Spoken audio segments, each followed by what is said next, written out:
At the top of the screen, there is a bar with the name of the program, information about the license, and the name of the currently open file.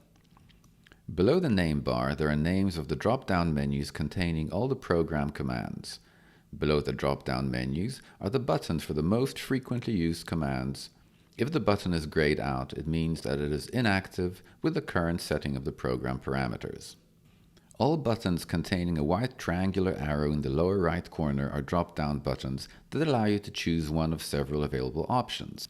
I hover over the button Insert Bar, I click the left mouse button and move the mouse cursor to the position Rigid, and release the left key.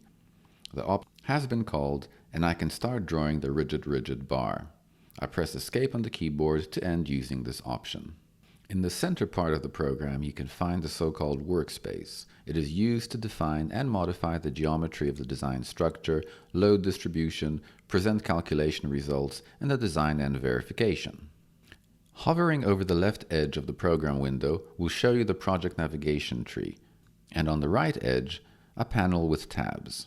For these panels to be visible all the time, we need to change the program settings. We choose Tools, Settings, and uncheck Automatically Hide Panels.